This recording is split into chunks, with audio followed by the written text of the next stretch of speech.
Hello my preschool friends and welcome to our story time video. Today's story is caps for sale and it ties in with our clothing study. What type of clothing do you think is going to be in this story? Yeah, look at these. It's a bunch of hats. In the story it calls them caps. Caps is just another word for hats. Alright, so let's get started and read our story. Caps for Sale, a tale of a peddler, some monkeys, and their monkey business. Told and illustrated by Esther Slobodkina. Once there was a peddler who sold caps, but he was not like an ordinary peddler carrying his wares on his back. He carried them on top of his head. First, he had his own cap, checkered cap. Then a bunch of gray caps, a bunch of brown caps, then a bunch of blue caps, and on the very top, a bunch of red caps. So this man is the peddler. A peddler is like a salesman. And then these are his caps, which remember caps is just another word for hat.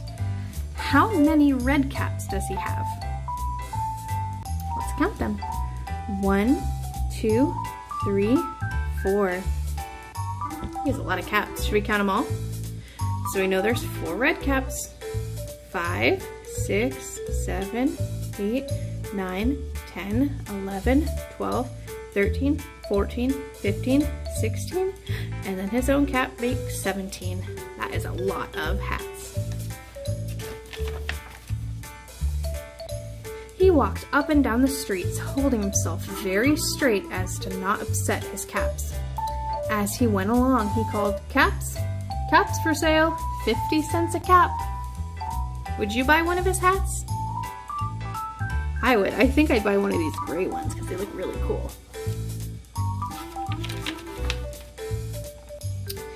One morning, he couldn't sell any caps. He walked up the street and he walked down the street calling, "Caps, caps for sale, 50 cents a cap."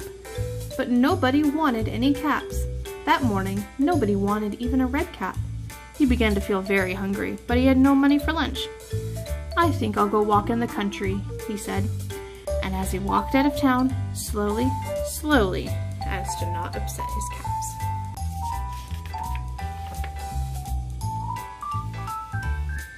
He walked for a long time until he came up to a great big tree. "That's a nice place for a rest," he thought, as he sat down very slowly under the tree and leaned back little by little against the tree trunk so as to not disturb the caps on his head. Then he put up his hand to feel if they were straight. First his own checkered cap, then the gray caps, then the brown caps, then the blue caps, and then the red caps at the very, very top. Do you think all of his caps were straight as he sat down? Yeah, they should look like it. He didn't upset any of them. All of the caps were there, so he went to sleep. He went to sleep for a long time. When he woke up, he was refreshed and rested. What do you notice in this picture? All of the caps are gone. Let's see if he notices. Hopefully he does. But before standing up, he felt with his hand to make sure his caps were in the right place. All he felt was his own checkered cap. Where did the other caps go? Where are all the other caps? Oh, I wonder. Well, let's see. I hope he finds them. He looked to the right of him, no caps. He looked to the left of him, no caps. He looked in back of him, behind him, no caps. He even looked behind the tree. There was still no caps.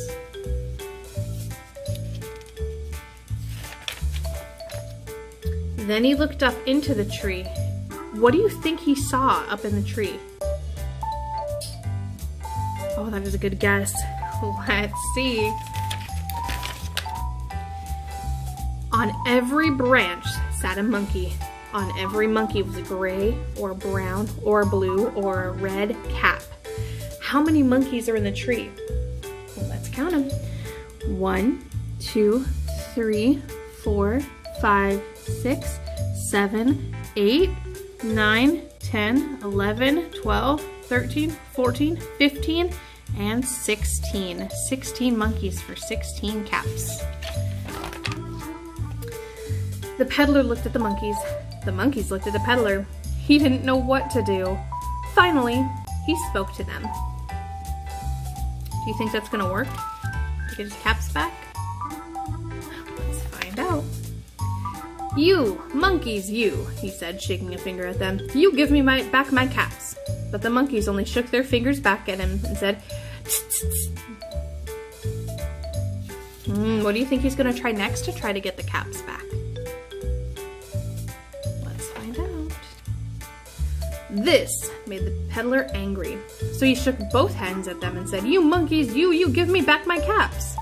But the monkeys only shook both hands back at him and said, Tis, tis, tis. So that didn't work either. Let's see what he tries next. Now he felt quite angry. He stomped his foot and said, You monkeys, you better give me back my caps right now. But the monkeys only stomped their feet and said, Tis, tis, tis. Oh, so what do you think the monkeys are doing? It seems like they're copying him.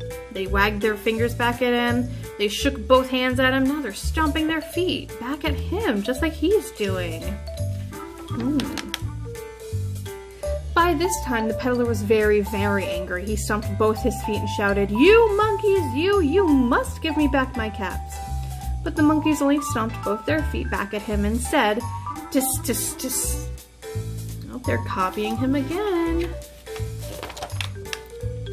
At last, he became so angry that he pulled off his own hat, threw it on the ground, and began to walk away. Oh, what's gonna happen now? Let's find out.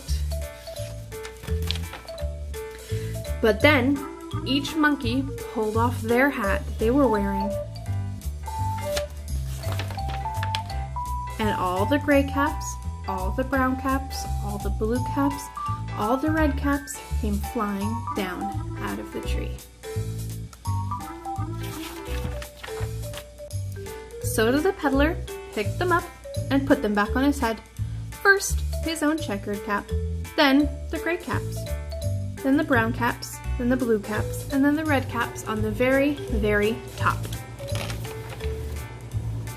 And slowly, slowly, he walked back to town, calling, Caps, caps for sale, 50 cents a cap. The end. So do you think that the peddler finally sold any of his caps at the end of the story? I bet if the monkeys had any money, they'd sure buy his caps. I think they all looked really, really good in them. Great. Thank you so much for listening to the story, my friends. I really hope that you enjoyed Caps for Sale, written by Esper Slobodkina. Thank you so much, and I will see you in our next video. Bye-bye for now.